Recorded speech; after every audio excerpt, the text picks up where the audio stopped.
ছাত্র সমাজের প্রতি আমি আমার শুভেচ্ছা জানাই। আর বিশেষ করে ছাত্রলীগের সকল নেতাকর্মী যারা যেখানে আছে দেশে বিদেশে সকলকে আমি শুভেচ্ছা জানাচ্ছি।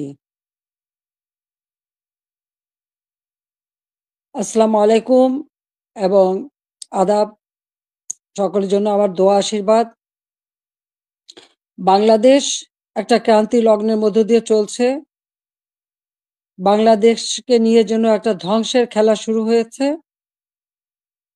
যে বাংলাদেশটা সারা বিশ্বের কাছে উন্নয়নের রোল মডেল ছিল, উন্নয়নের বিস্ময় ছিল, সেই বাংলাদেশের আজকে চরমভাবে ধ্বংস করে আজ একটা জঙ্গি সন্ত্রাসীদের দেশ হিসেবে পরিণত করা হয়েছে।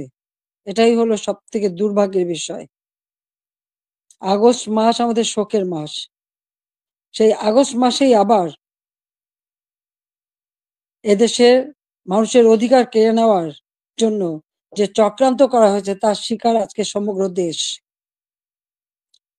এদেশের বাংলাদেশের কৃষক, শ্রমিক, ছাত্র, জনতা, সরকারি অসরকারি কর্মকর্তা কর্মচারী থেকে শুরু করে কেউ রেহাই পাচ্ছে না। পুলিশ বাহিনী কেউ রেহাই পাচ্ছে না।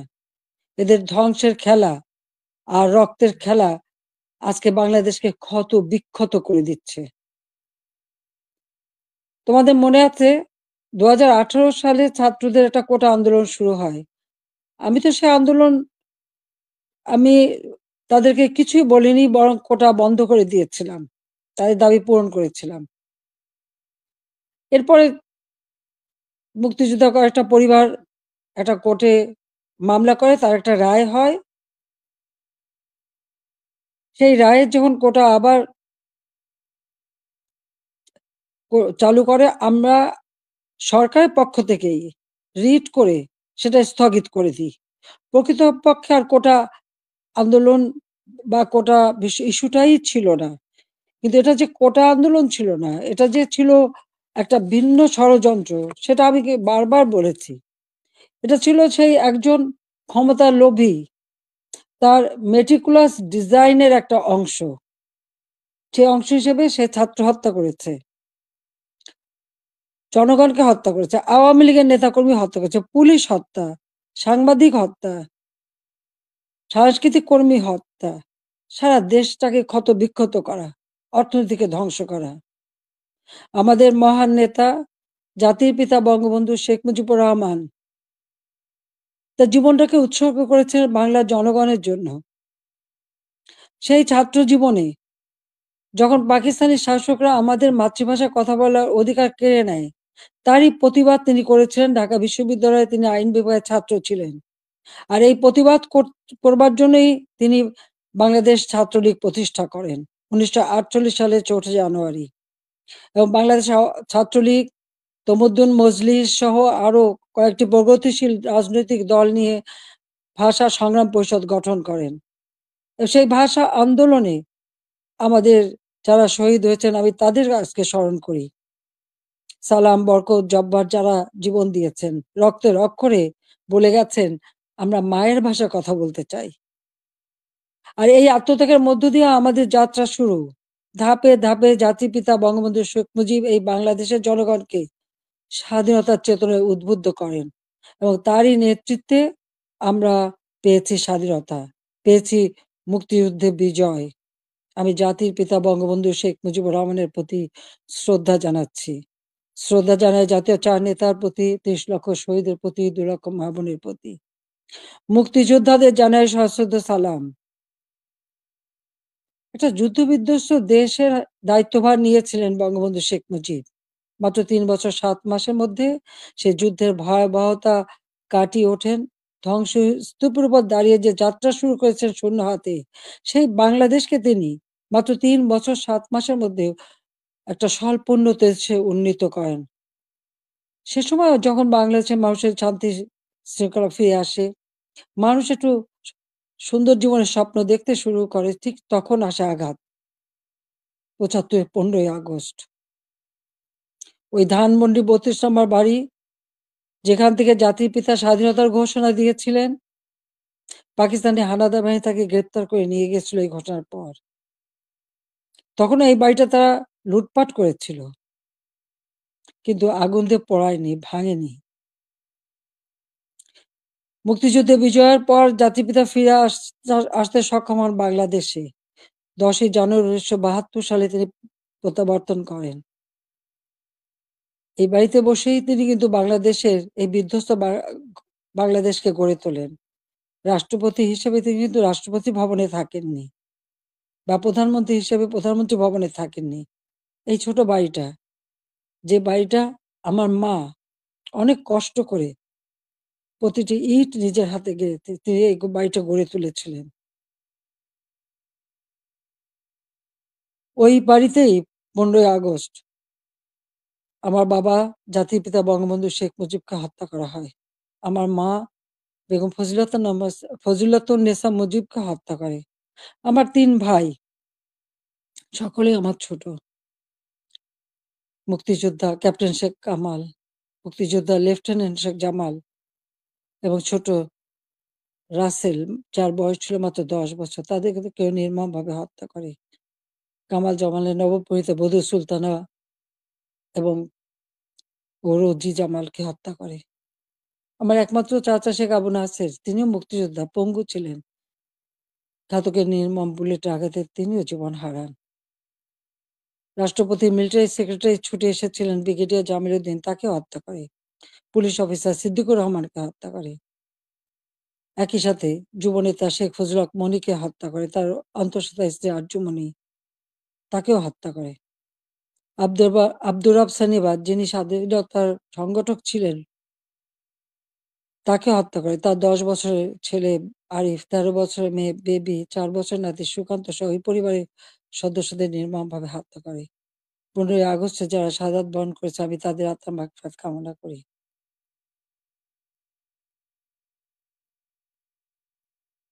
বাংলাদেশের ইতিহাসের সাথে ছাত্রলীগের ইতিহাস জড়িত। জাতির পিতা বঙ্গবন্ধু শেখ মুজিব বলেছিলেন, ছাত্রলীগের ইতিহাস বাংলাদেশের ইতিহাস। প্রতিটি সংগ্রাম, মুক্তিযুদ্ধে ছাত্রলীগের অবদান রয়েছে।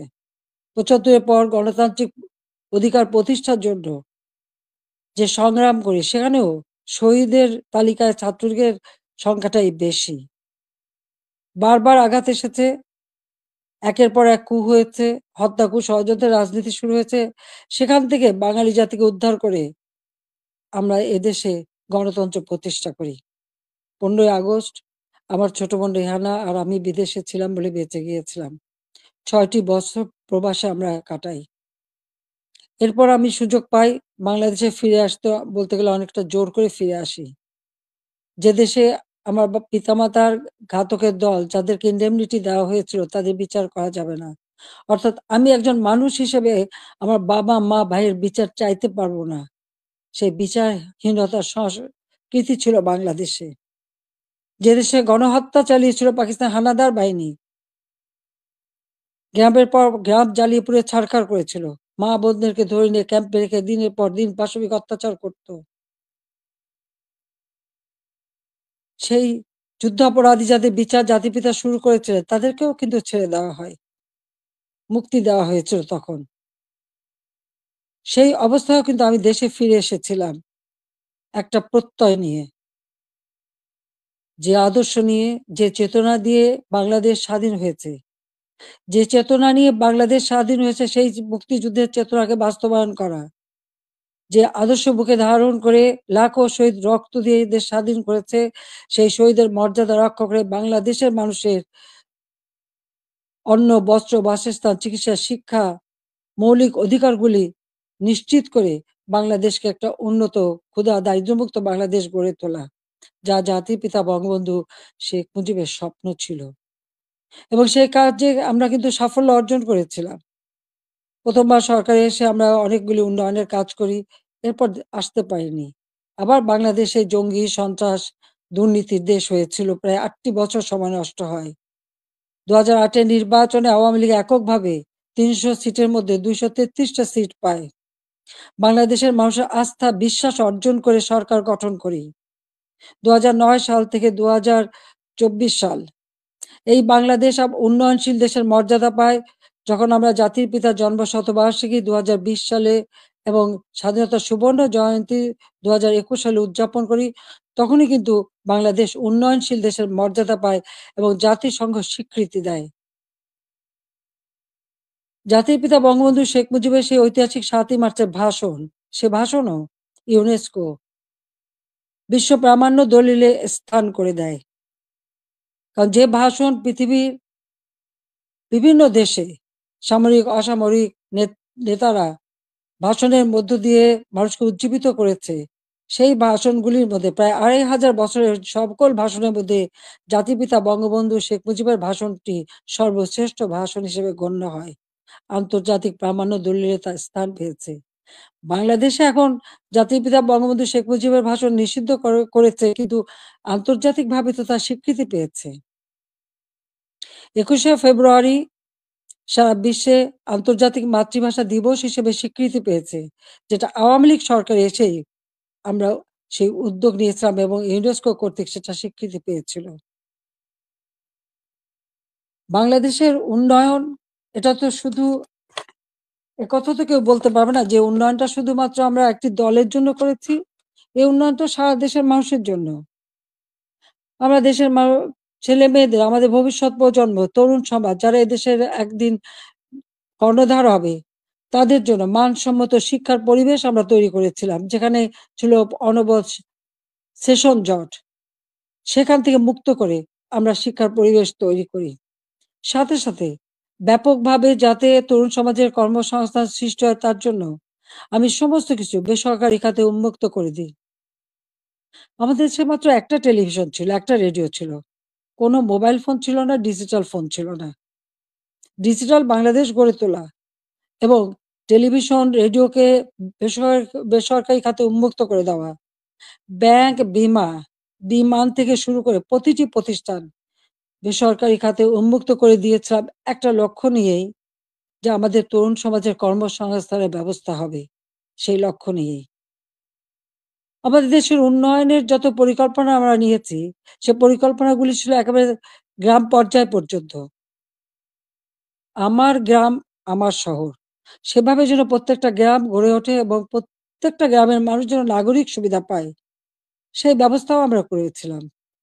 ডিজিটাল বাংলাদেশ গড়ে তুলব, প্রতিটি ইউনিয়ন পর্যায় পর্যন্ত আমরা ডিজিটাল সেন্টার খুলে দিই, সেখানে কর্মসংস্থানের ব্যবস্থা হয়। আমাদের দেশে একসময় মানুষ কোনো ইন্টারনেট ব্যবহার করত না। আজকে 13 কোটি মানুষ কিন্তু ইন্টারনেট ব্যবহার করে।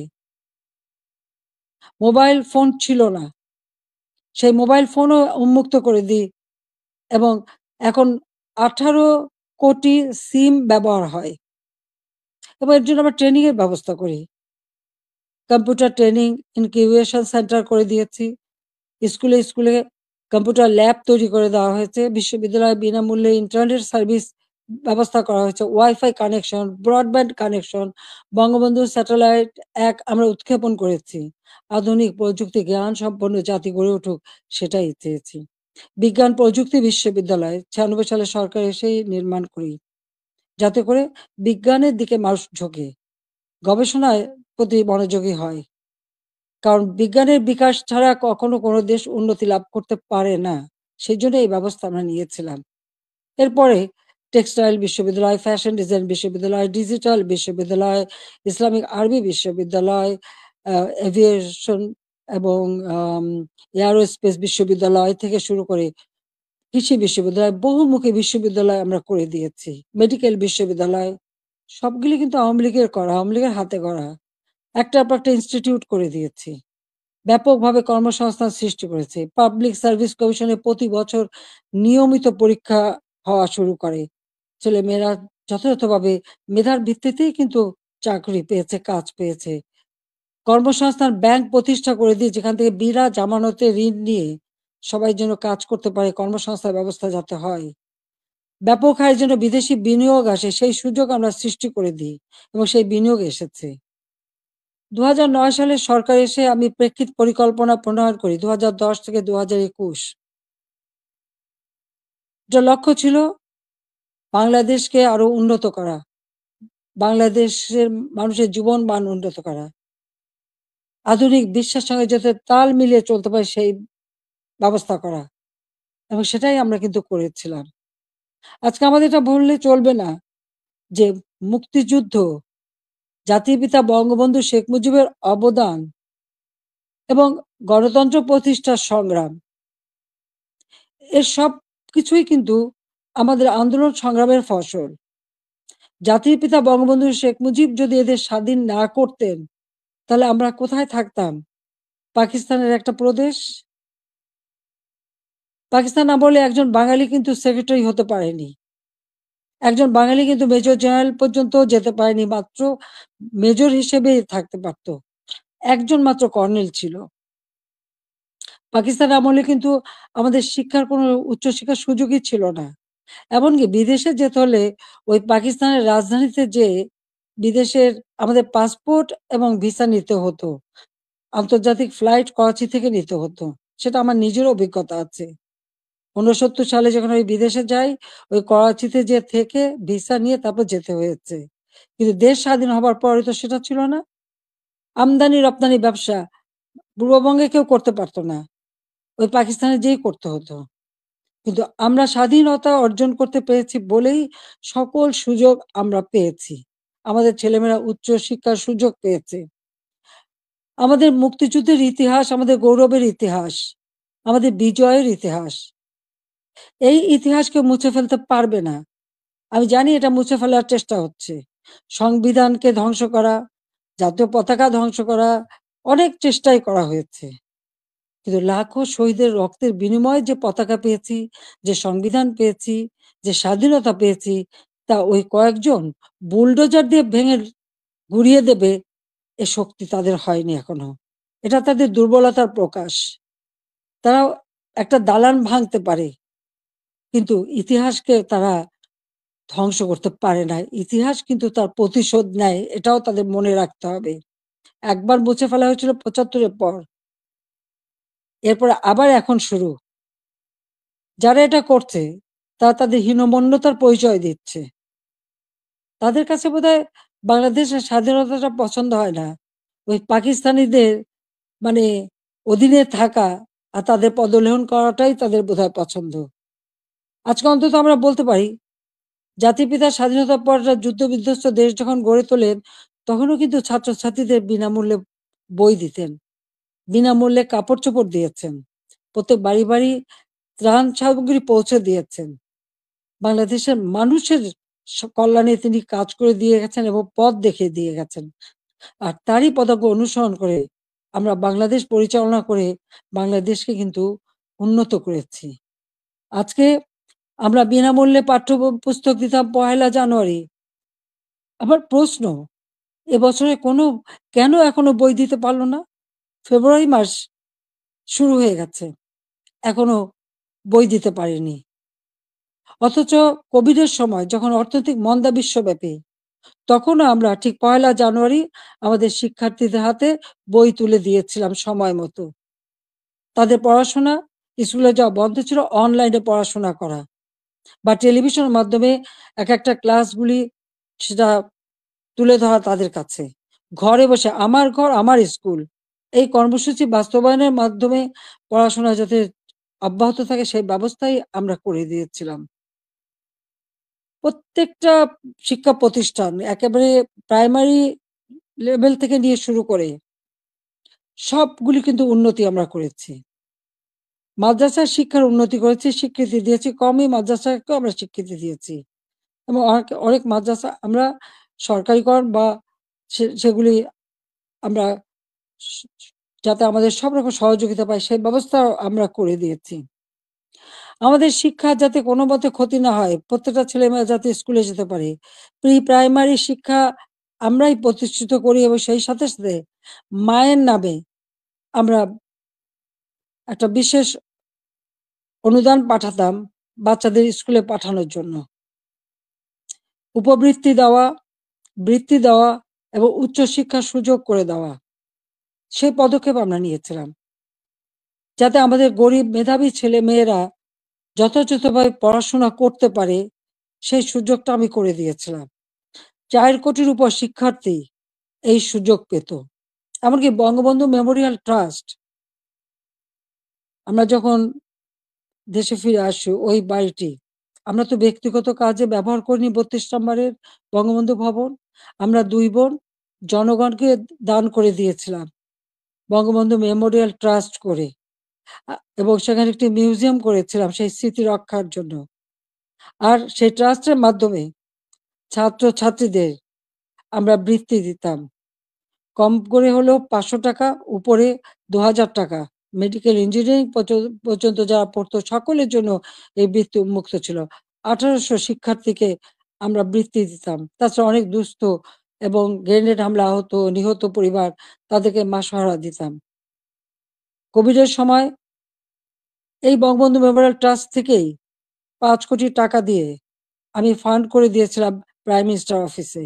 যেখান থেকে কোভিডে যারা আক্রান্ত তাদের সহযোগিতা করা। আমরা ভূমিহীন গৃহহীনদের ঘরবাড়ি করে দিই। বঙ্গবন্ধু মেমোরিয়াল ট্রাস্ট থেকে ৫ কোটি টাকা দিয়ে আমি বিশেষ তহবিল গঠন করে দিই। যেখানে জমি পাওয়া যেত না, সেই জমি ক্রয় করে ভূমিহীন গৃহহীন মানুষকে ঘরবাড়ি করে দেওয়া। যাদের ঠিকানা ছিল না, তাদের আমি ঠিকানা দিয়েছিলাম। এমনকি এই আশ্রয়ণ প্রকল্পের থেকে পুলিশের চাকরিও পেয়েছে আমাদের অনেক ছেলেমেয়ে। কারণ তাদের ঠিকানা হয়েছিল। আগে তাদের ঠিকানা ছিল না। ৫৮ টা জেলা ভূমিহীন গৃহহীন মুক্ত করেছিলাম। আমাদের লক্ষ্য ছিল যে আমরা সমগ্র জেলায় কোনো মানুষ ভূমিহীন গৃহহীন থাকবে না, সকলের একটা মর্যাদা থাকবে। ঢাকা শহরে বস্তিবাসীর জন্য আমি ফ্ল্যাট বাড়ি নির্মাণ করে সেখানে তাদের থাকার ব্যবস্থা ভাড়া ভিত্তিক। বস্তিতে যে ভাড়া দিত সেই ভাড়াতেই যারা থাকতে পারে সেই ব্যবস্থা করেছি। আমাদের দেশের যারা সুইপার, হরিজন, দলিত শ্রেণী তাদেরকে ফ্ল্যাট বাড়ি নির্মাণ করে দিয়েছি। এবং আমাদের বেদে, কুষ্ঠরোগী, হিজড়া প্রতিটি অনগ্রসর যারা তাদের জন্য বিনামূল্যে ঘর এবং তাদের জীবন জীবিকার ব্যবস্থা আমরা করে দিয়েছি। বাংলাদেশে আমি যখন ৯৬ সালে সরকার গঠন করি মাত্র ১৬০০ মেগাওয়াট বিদ্যুৎ ছিল। আমি ৪৩০০ মেগাওয়াটে উন্নীত করেছিলাম। কিন্তু পরবর্তীতে ৮ বছর পর যখন আবার সরকারে আসি তখন পেয়েছিলাম মাত্র ৩২০০ মেগাওয়াট। আমরা উদ্যোগ নিই। ঘরে, ঘরে বিদ্যুৎ দেব। প্রতিটি ঘর আলোকিত করব। আমাদের কথা রেখেছি। প্রত্যেক ঘরে, ঘরে আমরা বিদ্যুৎ পৌঁছে দিয়েছিলাম। প্রতিটি ঘর আলোকিত করেছিলাম। আমাদের লক্ষ্য ছিল যে একটি মানুষও কুঁড়ে ঘরে বাস করবে না। নিদেন পক্ষে একটা টিনের ঘরেও হলেও তাদের দেব। সেটা কিন্তু আমরা দিতে পেরেছি এবং এর পরবর্তীতে এসে সেমি পাকা ঘর আমরা দিয়ে দিয়েছি। যাতে মানুষ বাঁচতে পারে। খেলাধুলায় আরো আগ্রহী যাতে হয়। ক্রিকেট টেস্ট ম্যাচ সেটাও আমার সময় অর্জন করা এবং সেই সঙ্গে তাদের ট্রেনিং করানো। ক্রিকেট, ফুটবল বা দেশীয় খেলা, হকি প্রত্যেকটা খেলার সুযোগ আমরা করে দিয়েছি এবং ছেলেমেয়ে উভয়ই সুযোগ পেত। আমাদের সে প্রাইমারি স্কুলে মেয়েদের জন্য বঙ্গমাতা গোল্ড কাপ টুর্নামেন্ট এবং ছেলেদের জন্য বঙ্গবন্ধু শেখ মুজিব গোল্ড কাপ টুর্নামেন্টের মাধ্যমে সেই ছোট্টবেলার থেকে যাতে তারা খেলতে পারে সেই ব্যবস্থা আমরা করে দিয়েছি। আজকে কি দুর্ভাগ্য আমাদের। আমাদের মেয়েরা ফুটবল খেলতে যেয়ে সারা অনেক দেশ থেকে কিন্তু তারা জয়ী হয়ে এসেছে, বাংলাদেশের সুনাম করে এসেছে। আজকে আমাদের দেশে তারা খেলতে পারছে না। কেন? মেয়েদের খেলার অধিকার নাই কেন? সেটা আমার প্রশ্ন। তাদেরকে কেন বাধা দেওয়া হলো? যারা এই বাধা দেন তারা কি ভুলে যান? আমাদের নবী করিম সাল্লাল্লাহু আলাইহি সাল্লাম যখন ইসলাম ধর্ম প্রচার করেন, তখন কে ১ম ইসলাম ধর্ম গ্রহণ করেছিল? ইসলাম ধর্ম গ্রহণ করেছিল একজন নারী। তিনি বিবি খাদিজা। তিনি ১ম ইসলাম ধর্ম গ্রহণ করেন। সে কথাটা তাদের ভুললে চলবে না। মায়ের পেটেই সন্তান জন্ম নেয়। আর সেই মায়ের জাতিকে অবমাননা করা কেন? সেটা আমার প্রশ্ন। খেলাধুলা, সংস্কৃতি চর্চা, সা সাহিত্য চর্চা, এই সংস্কৃতি তো আমাদের অধিকার, সকলের অধিকার। এখানে নারী পুরুষের কোনো ভেদাভেদ থাকতে পারে না। আর ইসলাম ধর্ম কখনো তা বলে না। কিন্তু আজকে আমরা দেখছি শুধু মেয়েদের খেলতে যে দেওয়া হয় না তা না। শিক্ষকদের লাঞ্ছিত করা হয়। এটা কেমন ধরনের কথা? শিক্ষক আমাদের গুরুজন। তাদের প্রতি আমাদের সম্মান দেখাতে হবে। আর সেই সম্মান যে আমরা দেখাই সেটা তো আপনারা জানেন। এমনকি আমি প্রধানমন্ত্রী হবার পরেও আমার ইউনিভার্সিটির শিক্ষক, তাদেরকে আমি সম্মান করতাম। আমার স্কুলের শিক্ষক যাদের সঙ্গে দেখা হওয়ার সাথে, সাথে আমি সম্মান করতাম। তাদের পা ধরে সালাম করতাম। কারণ শিক্ষক গুরুজন। কিন্তু আমি জানি না এই কোটা আন্দোলনের নামে এমন একটা পরিবেশ সৃষ্টি করে ফেলা হলো যে ছাত্র-ছাত্রীরা শিক্ষকদের অপমান করে। তাদের গলায় জুতার মালা পরায়। তাদেরকে গাছের সাথে বাঁধে। তাদেরকে দিয়ে জোর করে পদত্যাগ করায়। কেন এই ধরনের বেয়াদবি কেন শিখাবে বা এই শিশুদের কোমলমতি শিশুদের এবং ছাত্রছাত্রীরা কেন এই বেয়াদবি করবে? আজকে ছাত্রছাত্রীরা শিক্ষকদের বয়কট করে। এই ধরনের অদ্ভুত আচরণ আমি জানি না পৃথিবীর আর কোন দেশে আছে কিনা। তাহলে আমরা কি পরিচয় দেব? যে দেশের মানুষ ৭১ সালে মুক্তিযুদ্ধে বিজয় অর্জন করে বিজয়ী জাতি হিসেবে সারা বিশ্বে সম্মান পেয়েছে, আজকে সেই দেশের মানুষ কাছে কোথায়? কোথায় সেই সম্মান? যে দেশটাকে আমি জাতির পিতা বঙ্গবন্ধু শেখ মুজিবের আদর্শ বুকে নিয়ে যে বাংলাদেশকে আমি উন্নয়নশীল দেশের মর্যাদা এনে দিয়েছিলাম। আমাদের অর্থনীতি আন্তর্জাতিকভাবে ৩৫তম অর্থনীতির দেশ হিসেবে স্বীকৃতি পেয়েছে। দারিদ্র্যের হার ৪১ ভাগ থেকে আমি ১৮.৭ ভাগে নামিয়ে এনেছিলাম। হতদরিদ্র ২৫ ভাগ থেকে আমি ৫.৬ ভাগে নামিয়ে এনেছিলাম। আমাদের সাক্ষরতার হার ৪৫ ভাগ থেকে ৭৮.৮ ভাগে উন্নীত করেছিলাম। এবং আমাদের দেশের ছেলেমেয়েরা দেশে বিদেশের জন্য যে পড়াশোনা করতে পারে। প্রধানমন্ত্রীর দপ্তরে আমি আলাদা শিক্ষা সহায়তা ট্রাস্ট ফান্ড করে দরিদ্র মেধাবী ছাত্রদেরকে আমি বৃত্তি দিতাম, যাতে তারা আরো উচ্চ শিক্ষা নিতে পারে, পিএইচডি করতে পারে বা অন্য যেকোনো উন্নত মানের শিক্ষা দেশে বিদেশে করতে পারে, সেইভাবে তাদের বৃত্তি দেওয়া শুরু করেছিলাম। কেন করেছিলাম? আমাদের তরুণ প্রজন্মের ভবিষ্যতের জন্য। কারণ যারা এদেশ একদিন দায়িত্ব নেবে তারা যেন সুষ্ঠুভাবে দেশকে এগিয়ে নিয়ে যেতে পারে সেই লক্ষ্য নিয়েই তো। আজকে আমি দেখি শিক্ষার অধিকার থেকে বঞ্চিত করা হচ্ছে। বিভিন্ন বিশ্ববিদ্যালয় থেকে ছাত্রদের বের করে দেওয়া হচ্ছে। তাদের সার্টিফিকেট বাতিল করা হচ্ছে। তাদের শিক্ষাবর্ষ কেড়ে নেওয়া হচ্ছে। কি অপরাধ তাদের? আমরা যখন বৃত্তি দিয়েছি, আমরা যখন মানুষকে সহযোগিতা করেছি, আমরা তো কোনো দল দেখিনি। দল মত নির্বিশেষে মেধাবী যারা তারাই চাকরি পেয়েছে, তারাই সুযোগ পেয়েছে। তাদের জন্য আমি করেছি। আমি প্রধানমন্ত্রী হিসেবে মানুষকে মানুষ হিসেবেই দেখেছি। হ্যাঁ, একটা দেশে মাল্টি পার্টি সিস্টেম থাকে, বহুদলীয় গণতন্ত্র। সেখানে সকলের মতের ভিন্নতা থাকতে পারে। কিন্তু তার মানে এই না যে সকলের অধিকার থেকে কেড়ে নিতে হবে। ছাত্রদের শিক্ষার অধিকার এটা ছাত্রদের অধিকার। দল মত নির্বিশেষে সকলের অধিকার। সেই অধিকার থেকে কাউকে বঞ্চিত করা এর থেকে অন্যায় আর কিছু হতে পারে না। কিন্তু দুর্ভাগ্যের বিষয় যে আমরা দেখি সেই বৈষম্যহীন আন্দোলনের মাধ্যমেই আজকে বৈষম্য সৃষ্টি করা হচ্ছে। ছাত্রদের শিক্ষার অধিকার থেকে বঞ্চিত করা হচ্ছে। শিক্ষকদের অপমান করা হচ্ছে। শিক্ষা প্রতিষ্ঠানগুলির পরিবেশ নষ্ট করা হচ্ছে। কেন এই অবস্থা থাকবে? বাংলাদেশে ২০২৪ সালে যে ঘটনা ঘটলো, সেখানে পুলিশদের পিটিয়ে হত্যা করা। একটা অন্তঃসত্ত্বা নারী পুলিশ যে বারবার বলছে, "ভাই আমাকে মারবেন না, আমার পেটে বাচ্চা।" মানুষ এত অমানুষ হয় কিভাবে যে তাকে পিটিয়ে হত্যা করা হলো? আগুন দিয়ে পুলিশ ফাঁড়িতে জ্বালিয়ে দেওয়া এবং সেখানে আগুন দিয়ে পুড়িয়ে ফেলা। মানুষকে মেরে পা বেঁধে ঝুলিয়ে রাখা, ঠিক কসাইখানায় পশু জবাই দিয়ে যেমন পা বেঁধে ঝুলিয়ে রাখে সেইভাবে তাদের ঝুলিয়ে রাখা। যারা এমনকি তাদেরকে এমনভাবে অপমান করা, কাপড় খুলে নিয়ে তাদেরকে একেকজনকে কিভাবে বেইজ্জতি করা। যারা এইসব ঘটনা ঘটে তাদের মধ্যে কি এতটুকু মানবিকতা নেই? এতটুকু শালীনতাবোধ নেই? কি করে একটা মানুষ এভাবে মানুষকে অত্যাচার করতে পারে? আমরা তো 15 বছর 7 মাস তো ক্ষমতায় ছিলাম। এইভাবে তো আমরা কাউকে অপমান করিনি বা এভাবে দলীয়করণ আমরা করিনি। ব্যবসা-বাণিজ্য আজকে কেউ করতে পারছে না। ব্যবসায়ীদের উপর অনবরত আক্রমণ, গ্রেপ্তার, কলকারখানা বন্ধ, হাজার, হাজার শ্রমিক বেকার হয়ে যাচ্ছে। আজকে কৃষক চাষ করতে পারছে না। সার নেই, বিদ্যুৎ নেই, সেচ দিতে পারে না। এই অবস্থা তো বাংলাদেশে ছিল না। আমি তো এই অবস্থা রেখে আসিনি। বাংলাদেশে মানুষের খাদ্য নিরাপত্তা নিশ্চিত করেছি। উত্তরবঙ্গে মঙ্গা লেগেই থাকতো, সেখানে মঙ্গা দূর করেছি। যারা একবেলা খাবার পেত না, অন্তত 3 বেলা তারা খাবার পেত। বিদেশ থেকে পুরনো কাপড় এনে পরানো হতো।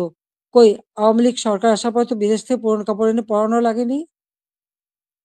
অন্ন, বস্ত্র, বাসস্থান, চিকিৎসা, শিক্ষা সব ব্যবস্থাই তো করেছিলাম। কমিউনিটি ক্লিনিকের মাধ্যমে 30 প্রকার ঔষধ বিনামূল্যে দেওয়া হতো। আন্তর্জাতিক মানের চিকিৎসা সেবা দেওয়ার জন্য আন্তর্জাতিক মানের হাসপাতাল তৈরি করেছি। বেসরকারি খাতে উন্মুক্ত করে দিয়েছি।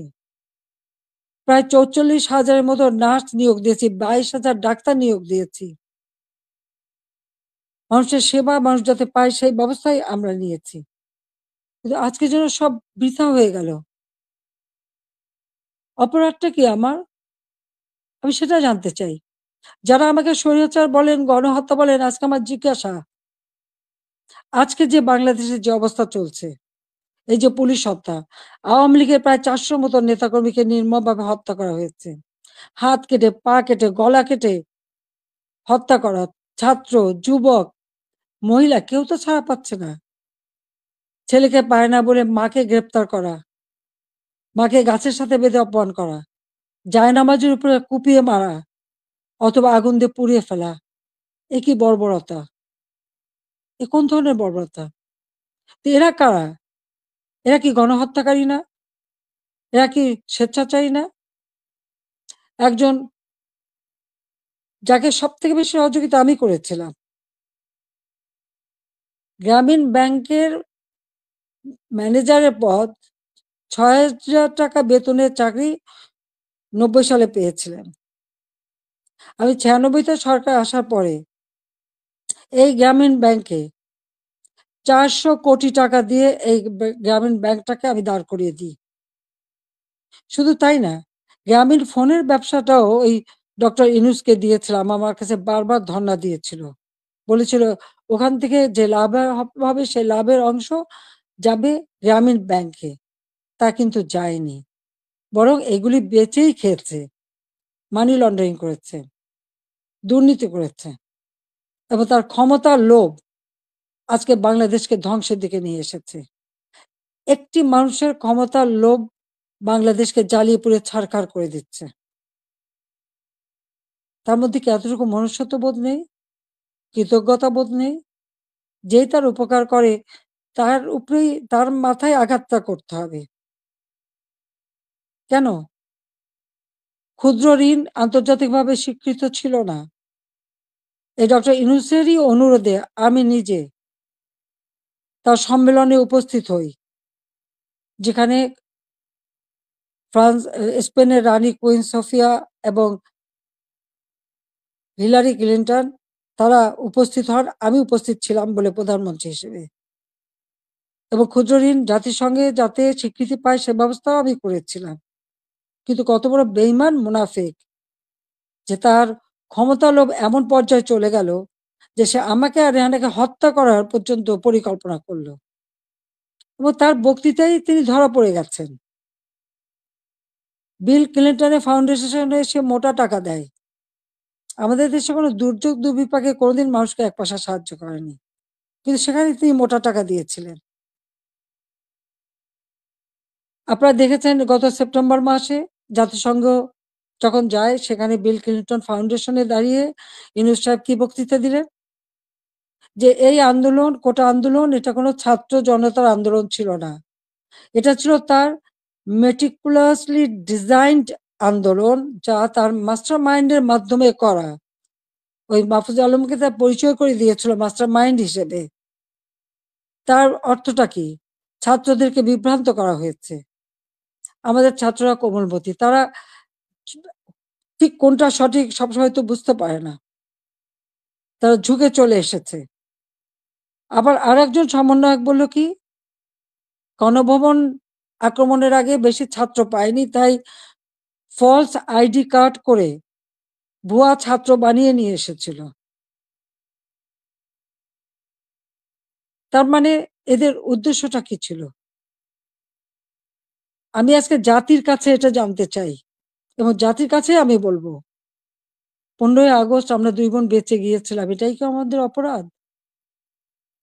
বাবা মা ভাই সব হারিয়েছিলাম, সব হারিয়েও সেই শোক ব্যথা বুকে নিয়েও ফিরে এসেছি বাংলাদেশের মানুষের কাছে। কেন? আমি দেখেছি একটার পর একটা কূপ হচ্ছে, মুক্তিযোদ্ধাদের হত্যা করা হচ্ছে, গণতান্ত্রিক অধিকার নেই, পেটে ভাত নেই, প্রতিনিয়ত দুর্ভিক্ষ, চারিদিকে হাহাকার।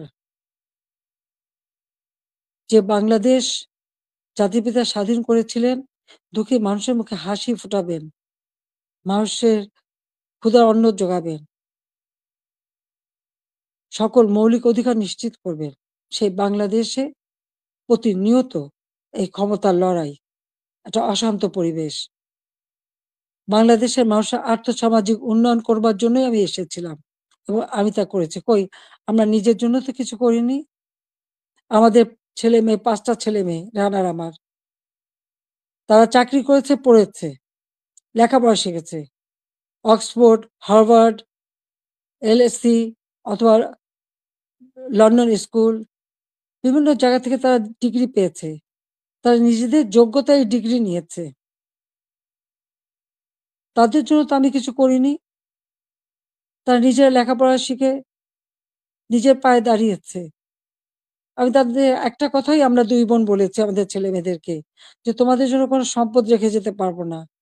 তোমাদের শিক্ষাটাই হবে তোমাদের একমাত্র সম্পদ। এবং তারা তাই করেছে।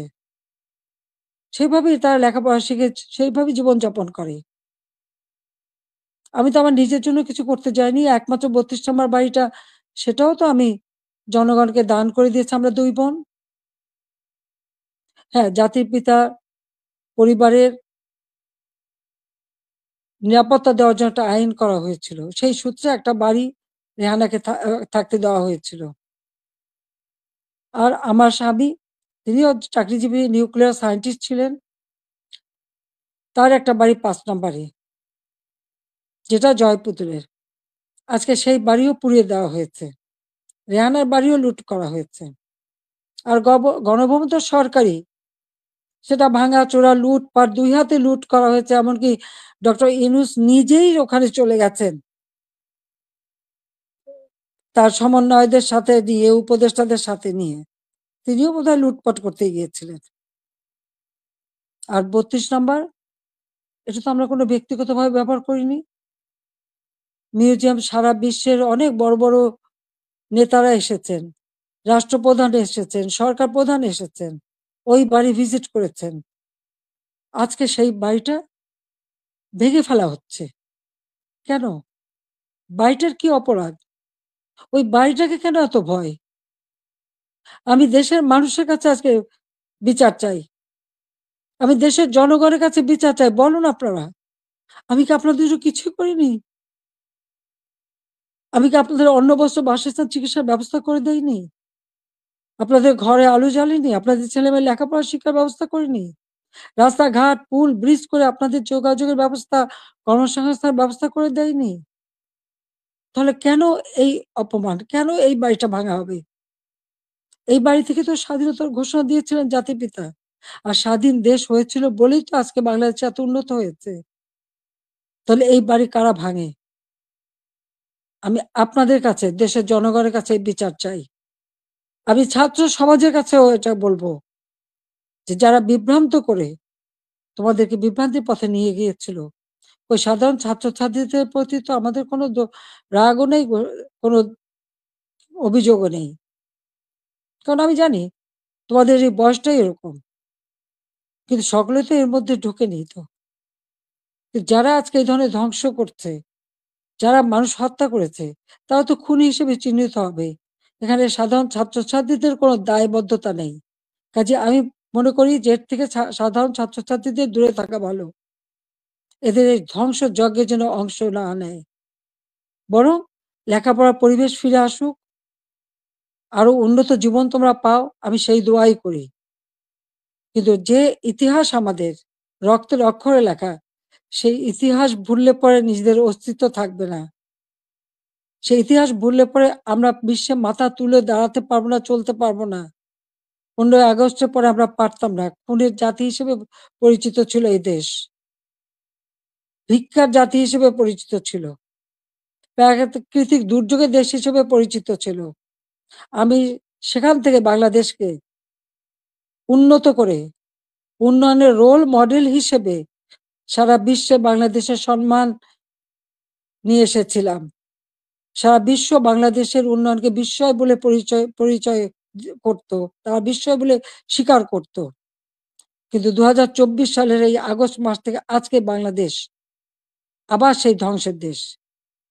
আমার একটা প্রশ্ন, জুলাইয়ের 15 তারিখ থেকে যত রকমের হত্যাকাণ্ড, পুলিশ হত্যা, আওয়ামী লীগ নেতাকর্মী হত্যা, ছাত্র হত্যা, শিশু হত্যা, যত হত্যা হয়েছে, কেন ইন্ডেমনিটি দেওয়া হলো?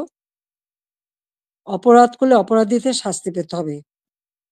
যারা অগ্নিসংযোগ করা হলো, ওই মেট্রো রেল, তারপরে এক্সপ্রেসওয়ে, ফ্লাইওভার বা প্রত্যেকটা বিটিভি থেকে শুরু করে প্রতিটি প্রতিষ্ঠানে যে আগুন দেওয়া হলো, এবং সেটা সমন্বয়ক একজন বলেছে, পুলিশ হত্যা না করলে আর মেট্রো রেলে আগুন না দিলে নাকি বিপ্লব সফলতা। কিসের বিপ্লব?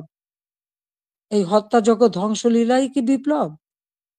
বিপ্লবের অর্থ বোঝে? তারা নিজেরাই স্বীকার করছে। আর সেখানে তাদেরকে ইন্ডেমনিটি দেওয়া হয়েছে। অপরাধ যারা করে তারাই দায় মুক্তি পায়, আর অপরাধী তাদের বিচার কিন্তু একদিন না একদিন হবেই। এটা সকলের মনে রাখতে হবে। তো আমি আজকে এখানে ছাত্র সমাজ আছে, আমি সবাইকে বলবো, অন্তত মনোযোগী হও পড়াশোনায়, নিজের পায়ে দাঁড়াও, নিজের পিতামাতাকে সম্মান করো, শিক্ষকদের সম্মান করো, নিজের শিক্ষা প্রতিষ্ঠান, এই প্রতিষ্ঠান কোনো জঙ্গিদের হাতে তুলে দিও না। এই শিক্ষার অনেক কষ্ট করেই আমরা শিক্ষার পরিবেশ এনেছিলাম, যেখানে প্রতিদিন বোমাবাজি আর অস্ত্রের ঝনঝনানি ছিল, সেখান থেকে মুক্ত করে চমৎকার পরিবেশ করে দিয়েছিলাম, কোনো সেশন জট ছিল না। কিন্তু আজকে আবার সেই সেশন জট, আজকে আবার একটা দুঃসময় যাচ্ছে। আমাদের এই তরুণ সমাজই পারে এখান থেকে পরিবর্তন আনতে। যে চেতনা নিয়ে লাখো শহীদ রক্ত দিয়েছে, সে চেতনাকে ধ্বংস হতে দিও না। তাহলে নিজেরা বিদেশেও মুখ দেখাতে পারবে না, দেশেও না। মানুষের ধিক্কার ছাড়া কিছু জুটবে না। কাজে সকলে সাধারণ শিক্ষার্থীদের বলবো, তোমরা দেশকে ভালোবাসো, দেশের মানুষকে ভালোবাসো, মানুষের কল্যাণে কাজ করো। আর ওই যারা জঙ্গি, সন্ত্রাসী, যারা এই অগ্নিসংযোগ, মানুষ হত্যা আর এই ভাঙচুর করতে পারে, ইতিহাস মুছে ফেলতে চায়, তাদেরকে ধিক্কার জানাও। আজকে আবার আমি এখান থেকে বিদায় নেব। তার আগে আমি এটুকুই বলবো, দেশের মানুষের কাছেই আমার জিজ্ঞাসা, যে যারা মানুষ হত্যা করে, যারা ধ্বংসযজ্ঞ চালায়, তারা ফ্যাসিবাদী, না যারা মানুষের কল্যাণ করে, অন্ন বস্ত্র বাসস্থানের ব্যবস্থা করে, ঘরে ঘরে আলো জ্বালে, দেশের মানুষকে উন্নত জীবন দেয়, তারা ফ্যাসিবাদী? কারা স্বৈরাচার? এটা দেশের জনগণই বিচার করবেন। আমি তো আপনাদের কল্যাণে কাজ করেছি, দেশের মানুষের কল্যাণে কাজ করেছি। নিজের দিকে তো তাকাইনি, নিজের কি আছে না আছে সে তো দেখিনি। শুধু আপনাদের কল্যাণের জন্যই সবটুকু উজাড় করে দিয়ে দিন রাত পরিশ্রম করে মাত্র 15 বছরের মধ্যে বাংলাদেশকে উন্নত দেশ করেছি, উন্নয়নশীল দেশের মর্যাদা এনে দিয়েছি, যা বিশ্বে বাংলাদেশের মর্যাদা অর্জন করেছিল, আজকে সব ধ্বংস হয়ে গেছে। তবে আমি এটুকু আশাবাদী, হ্যাঁ,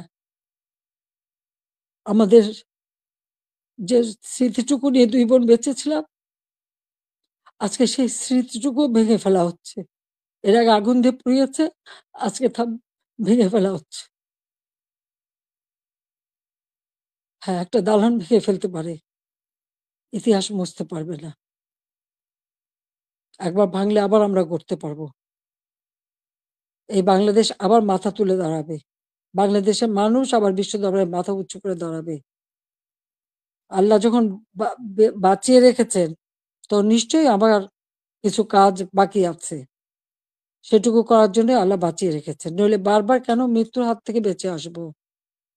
মানুষের দোয়া, উপরে আল্লাহ রাব্বুল আলামিন ওই গ্রেনেড হামলা, গুলি, বোমা সব জায়গা থেকে তো আমাকে রক্ষা করে নিয়ে এসেছেন। এবারেও তো সেই একই অবস্থা। এবারে তো একটাই লক্ষ্য ছিল। তার meticulous ডিজাইনই ছিল ইউনূস সাহেবের আমাকে ২ বোনকে হত্যা করা। তারপরেও কিভাবে আল্লাহ আমাদেরকে রক্ষা করেছেন। কাজেই আবার বাংলাদেশ ফিরে আসবে। মুক্তিযুদ্ধের চেতনা গড়ে উঠবে। শহীদের রক্ত কখনো বৃথা যেতে পারে না। এটাই আমার কথা। আমি ছাত্রলীগকে ব্যান্ড করেছে। ছাত্রকে ব্যান্ড করার কোনো অধিকার নেই। কারণ ইউনূস সাহেবের ক্ষমতা দখল সম্পূর্ণ অবৈধ, অসাংবিধানিক। অস্ত্র, অর্থের জোরে মানুষ খুন করে মানুষের লাশের উপর পাড়া দিয়ে সে ক্ষমতায় এসেছে। এভাবে অন্যায় করে যারা ক্ষমতায় আসে, এই ক্ষমতা কিছুদিন ভোগ করতে পারে। কারণ নিজে ট্যাক্স দেবে না, মানুষের উপর ট্যাক্সের বোঝা চাপাবে। ভ্যাট বসাবে। জনগণের ভাত দিতে পারবে না, পুলিশের পোশাক বদলায়। পাকিস্তানিদের পোশাকের সাথে মিলিয়ে পোশাক পরায়। কৃষক চাষ করতে পারে না, সার পায় না, সেচ পায় না, শ্রমিক কাজ পায় না, শ্রমিকদের বেকার করে দেয়। অথচ নিজের অর্থ সম্পদ ঠিকই আছে এবং অর্থ পাচার করা অব্যাহত রেখে দিয়েছে। কাজে এ অন্যায় আল্লাহ রাব্বুল আলামিনও সইবে না। এবং বাংলাদেশের মানুষকেও বলবো, আপনারাও এই অন্যায়ের প্রতিবাদ করবেন, প্রতিরোধ গড়ে তুলবেন। বাংলাদেশকে এভাবে ধ্বংস হতে দেবেন না। আমি আছি আপনাদের পাশে। আমি যত দূরেই থাকি না কেন, আমার মন আপনাদের সাথে আছে। আর আপনারা আমার মনের ভিতরে আছেন। বাংলার জনগণকে নিয়ে তো সব শোক ভুলেছিলাম। বাংলাদেশের মানুষকেই তো একটা নিজের পরিবার হিসেবে আমি নিয়েছিলাম। আর সেইভাবে নিজের ছেলে-মেয়েকে স্নেহ-বঞ্চিত করেছি। কিন্তু আপনাদের জন্য দিন-রাত পরিশ্রম করেছি। কাজে আমি আপনাদের কাছেই বিচার চাই, আর আপনাদের সহযোগিতা চাই। যে এই ধ্বংসযজ্ঞ থেকে যেন বাংলাদেশ মুক্তি পায়, এই দমবন্ধ করা পরিবেশ থেকে যেন বাংলাদেশের মানুষ মুক্তি পায়, বাংলাদেশের মানুষ যেন জীবনের নিরাপত্তা পায়, শান্তিতে চলতে পারে, সেটাই আমাদের কামনা, সেটাই আমরা চাই। কাজে আজকে যারা এই ধরনের দুর্বৃত্ত পরায়ণ করছে, এই দুর্বৃত্ত পরায়ণদের হাত থেকে, এই দুর্বৃত্তদের হাত থেকে দেশকে রক্ষা করতে হবে। তার জন্য সকলকেই ঘুরে দাঁড়াতে হবে, প্রতিরোধ গড়ে তুলতে হবে। আসুন সকলে মিলে আবার আমরা আমাদের দেশকে মুক্তিযুদ্ধের চেতনায় গড়ে তুলি। ইনশাআল্লাহ ২০৪১ সালের মধ্যে বাংলাদেশ ক্ষুধামুক্ত, দারিদ্র্যমুক্ত, উন্নত, সমৃদ্ধ, স্মার্ট বাংলাদেশ হিসেবে গড়ে উঠবে। এবং সেটা আমরা করতে পারবো ইনশাআল্লাহ। জয় বাংলা, জয় বঙ্গবন্ধু, বাংলাদেশ চিরজীবী হোক। ছাত্রলীগকে ধন্যবাদ আজকে এই সুযোগটা করে দেওয়ার জন্য। তোমরা ভালো থাকো। তোমাদের দোয়া করি, সেই সাথে, সাথে সকল ছাত্র সমাজ, তাদের জন্য আমার দোয়া, আশীর্বাদ রইল। সবাইকে আবারও বলবো, মনোযোগ দিয়ে লেখাপড়া শেখো, দেশকে ভালোবাসো, দেশের মানুষকে ভালোবাসো, দেশের কল্যাণে কাজ করো।